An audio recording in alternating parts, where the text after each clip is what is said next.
I was once told that walking through a doorway could cause someone to forget even the most precious memories they had. Memories of good, memories of bad, memories of love and of loss, all tucked away neatly, stored like the worn-out blankets that were kept to dress the rainy days and bad habits that happen from time to time. Or what it felt like to rest your head on a friend's shoulder that still carries with it the creases from where you last placed your heart.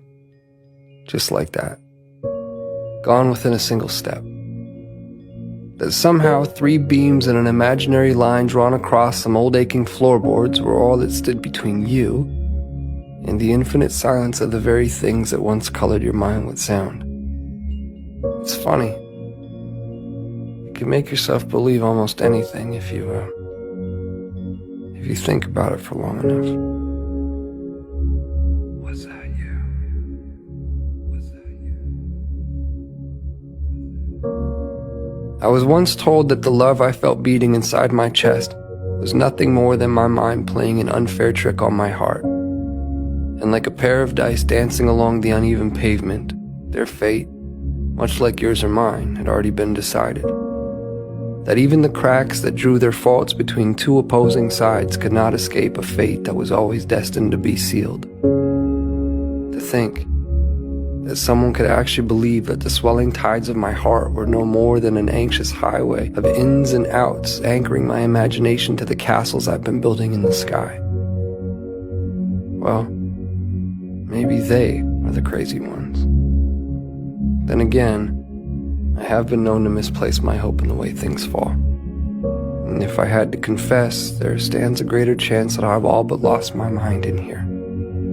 So I suppose it's better off this way. Because I've always believed that the odds of finding what you seek tend to favor those who are open to seeking them in the first place. And I, for one, have never quite understood how odds stand to get even without that frame in mind. To be clear, I've seen a million faces. I've seen a million different faces, each one mirroring that of your own. And still, none of them have felt like home to me. None of them have felt like you. So here we are. And I can vaguely and strangely trace your outline. I can remember what it felt like to hold you. I can remember what it was like to stare blindly into your eyes for what felt like an eternity. How could I forget that? I could never forget that. I could never forget you. No matter how long it takes for my words to make their way through the vastness of this place we've called home, I unto you and you unto me, I say them and will continue to do so. Day after day, night after night, never knowing if you'll actually hear them. There's no place for time here.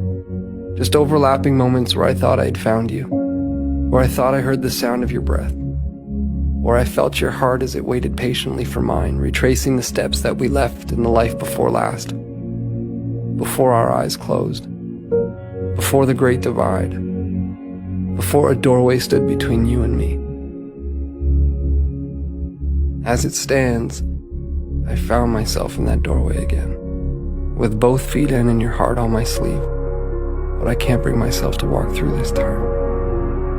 Not yet, at least. Not until I take one last look and see that it was you. That it was always you.